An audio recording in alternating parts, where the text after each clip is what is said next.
In the summer of 2005, Israel fulfilled its strategic decision to unilaterally remove its civilians and military from the Gaza Strip, bringing an end to almost 40 years of Israeli presence there.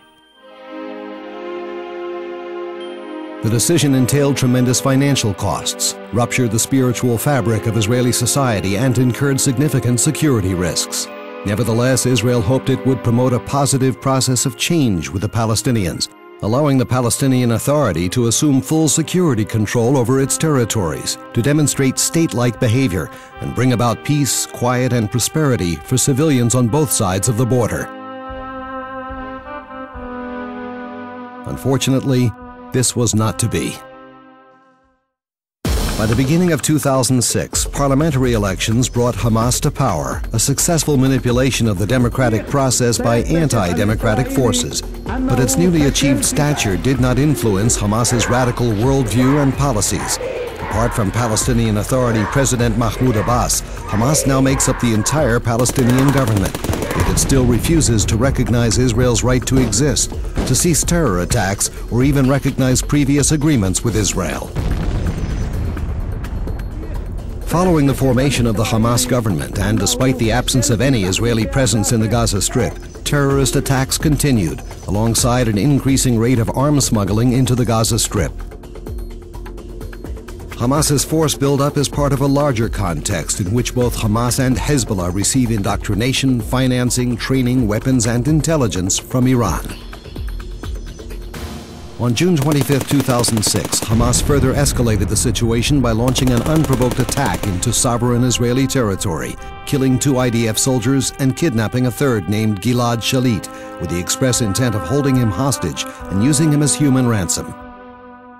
Just 1 year would pass before Hamas would once again push the region into unprecedented chaos by launching a violent overthrow in the Gaza Strip, killing, exiling, and persecuting fellow Palestinians associated with Palestinian Authority leader Mahmoud Abbas.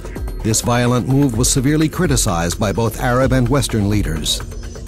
Yet, rather than leading to moderation, Hamas' control of the parliament and government only encouraged greater daring and extremism.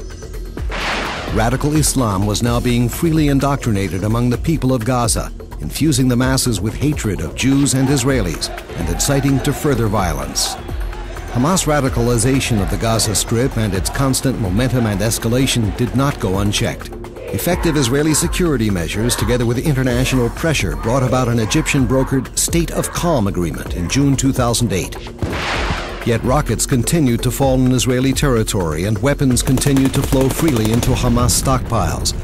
During the second week of December, Hamas unilaterally terminated the State of Calm agreement, clarifying its intentions by initiating a barrage of rocket and mortar fire into Israeli territory. On the final evening of Israel's 2005 disengagement, an IDF officer locked the last gate between Israel and Gaza with the intention of never returning. The Palestinians no longer had the Israelis to serve as an excuse for continuing their attacks. Since then, instead of striving for a final status agreement with Israel, Hamas has marched directly into confrontation, escalating threats at every opportunity. Every state has the explicit obligation to protect its citizens. No state would stand by idly while a terrorist entity along its border victimized its civilian population with rocket and mortar attacks and carried out a force buildup through the illicit smuggling of massive quantities of weapons and ammunition that not only endanger but actively target ever-growing numbers of civilians. Operation Cast Lead is a reaction to Hamas's actions, a necessity incurred by Hamas alone. It is interesting to juxtapose the methods used by both sides.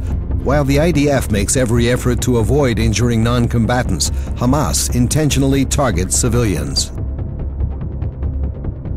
The IDF develops doctrines and uses sophisticated weaponry for precision attacks to limit collateral damage to a minimum. Hamas, on the other hand, aims its weapons at civilian population centers to inflict as many casualties as possible. While the IDF engages in high-intensity military operations, it allocates considerable attention to the well-being of Palestinian civilians, facilitating and supplying humanitarian aid. Hamas cynically uses its own civilian population as human shields, behind which it hides weapons stores and fires rockets into Israel. Hamas has traditionally taken Israel's restraint as weakness, but Hamas is mistaken. This restraint stems from the strength of Israel's defense forces and the resilience of its society. But tolerance cannot come at the price of innocent civilian lives. Since the beginning of Operation Cast Lead, Hamas has drastically increased the pace and range of its attacks against Israel. Within the context of its right to self-defense, Israel is and will remain unwavering in its commitment to ensure the security of all its citizens.